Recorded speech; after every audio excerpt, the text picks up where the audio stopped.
یو گایز چطورید بچه ها؟ خوش اومدید به گراند توریسمو 4.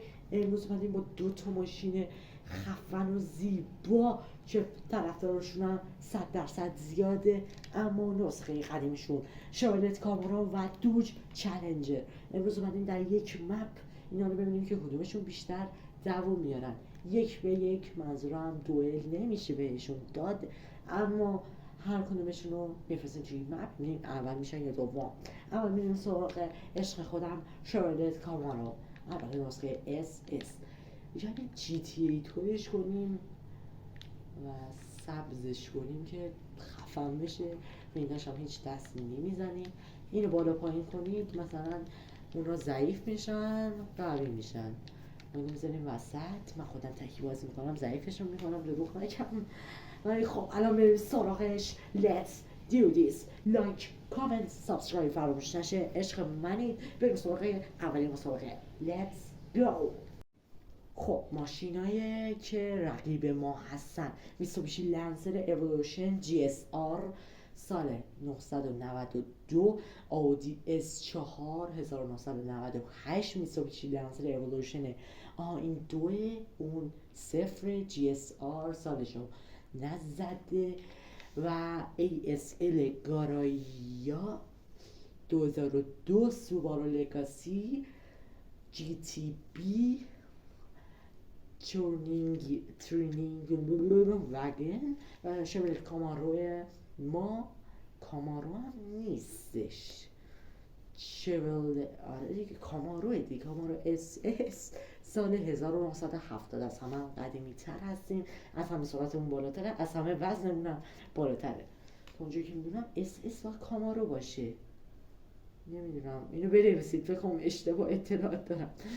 ولی خب بنویسید. حتما کانال ماشینیمون هم حتما دنبال کنید، ای چنل. ویدیوی اونجا خیلی وقت ویدیو نذاشتم، به زودی اونجا هم دوباره ادامه فعالیت میکنم. بریم سراغ مسابقه. Let's go. خب شورلت بزرگ جلو از اولین ماشینش میزنه جلو از اولین رقیب. نفر پنجم میشه کامارو، میره به دیوار. نه من میگم شورلت، چون نمیدونم کامارو یا نه، ولی بگید که اشتباه دارم میکنم یا نه. اشتباه داریم. خب نفر چهارم شدیم فعلا. چهارم یه سخت داره، جایگاه خودش رو میخواد بگیره که گرفته. کلمه دیگه بزنم نیومد. فعلا شورلت عقبه، دوره کل این بازی. باید حواسش رو جمع کنه. شورلت میره عقب افتاده. 2 ثانیه و 422 صدم ثانیه فاصله داره با نفر اول. این فاصله کم نیست. وای ترمز خفن اصلا نمیکنه، خیلی ماشین سنگینه و واقعا سخته کنترلش. من دارم رو حالت داستانی و استوری گراند توریسمو 4 بازی میکنم. نیسان اسکایلاین دارم که واقعا ماشین خفنیه. رفیقم گفتم چه ماشینی بگیرم، گفتش اسکایلاین، که یا ابوالفضل گند زدم. من خراب کردم، تقصیر ماشین نیست. من اونجا میرم، اگه دوست داشتید حالت استوریش هم حتما با هم میریم. ولی با این وضع رانندگی من 100% کسی نمیخواد چیزی کنه. یا ابوالفضل آقا اینو یه دونه ریترای بریم. 3 2 1. دوستان گفتم از اول بریم، چون که واقعا خیلی خراب کردم. ببین الان میخوام با آرامش رانندگی کنم، بسیار خوب و آروم، که قشنگ عقب نمونم. نه نزن دیگه بابا، نزن. خب میتونیم مقام بعدی رو به دست بیاریم که فعلا نه جواب. ولی 2 نفر رو سری چی دارم میگم، سری زنیم جلو. نفر سوم فعلا. نفر اول و دوم سخت دارن تلاش میکنن و سرعتشون بیشتر از ماست. ما سرعت بالایی داریم، ولی خب یکمی این داستان این سنگینیمون دیدید که از همه سنگین‌تر، از همه سرعت بالاتر. این سنگینی بیشتر چیزه تا سرعته. نفر سوم فعلا موندیم.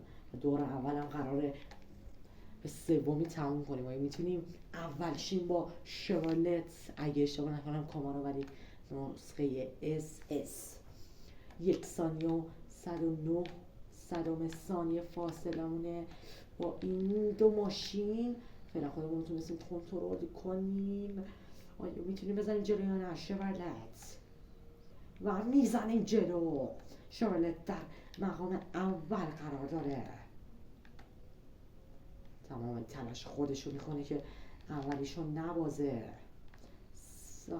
فقط و فقط 700 صدام ثانیه بود فاصله شورلت با نفر دوم که اگه اشتباه نکنم میتسوبیشی لنسر باشه.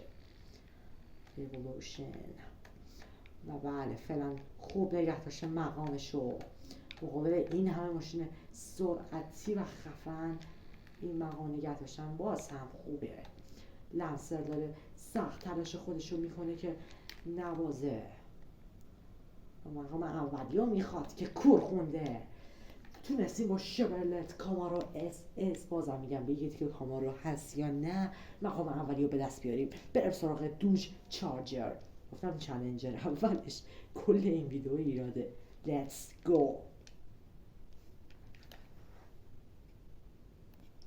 خب رفتیم سراغ دوج چارجر 440 RT. این هم سال 1970. ببینید اصلا زیبایی رو یه بار ببینید فقط.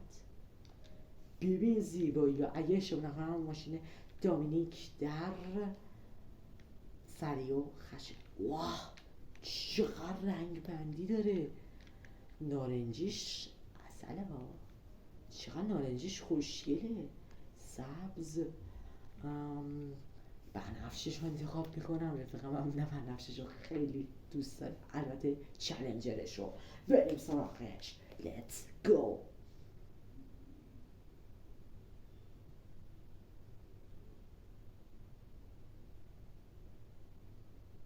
خب نیسان اسکایلاین سدان 350 GT 8 2002. رقیبمون رو دارم میگم.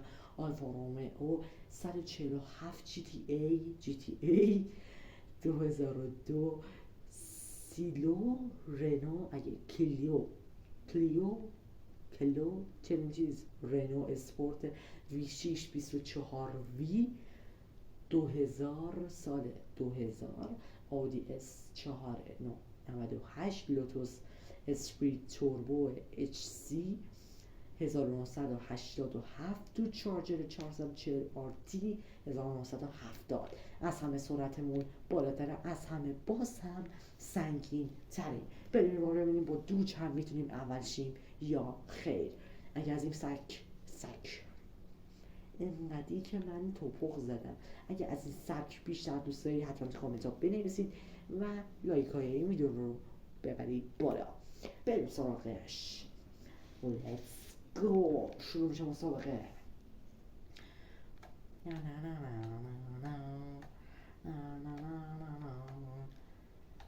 خیلی خوشگله از پشت این دو چارجر.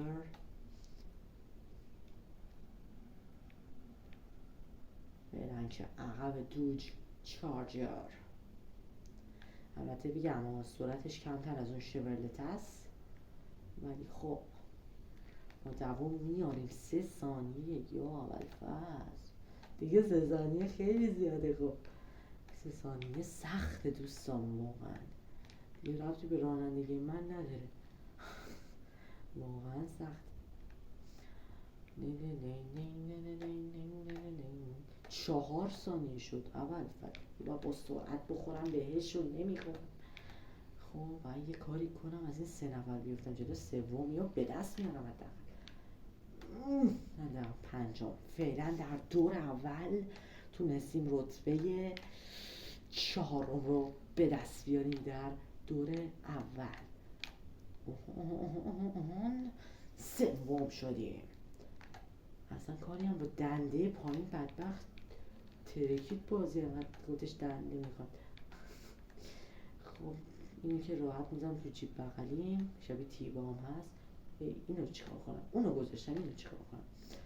و احتمالش هم کمه که ما بتونیم برسیم به اون صدرای جدول و 100% هم فکر نکنم، نزدیکشون هم باشیم. بله اگه این نقشه بالا رو سمت چپ نگاه کنید خیلی از ما جلوترن. فعلا نتیجه گرفتیم شورلت SS در بازی بهتر از دو چارجره، اما در واقعیت چالنجر بهتر از متاسفانه کاماروه. ولی من بازم کامارو رو نمیفروشم همین راحتی ها. اینو میتونیم بزنیم جلو، رتبه سومی رو برگردونیم. ببین دوجی تا نشون بده. یس، با نفر سوم تموم کردیم این بازی رو. تا ویدیو بعد میبینمتون. اگه از این سبک خوشتون اومده حتما تو کامنت ها بنویسید و لایک ها رو ببرید بالا. لایک، کامنت و همچنین سابسکرایب فراموش نشه. عشق کنید. تا ویدیو بعد میبینمتون. فعلا پیس اوت.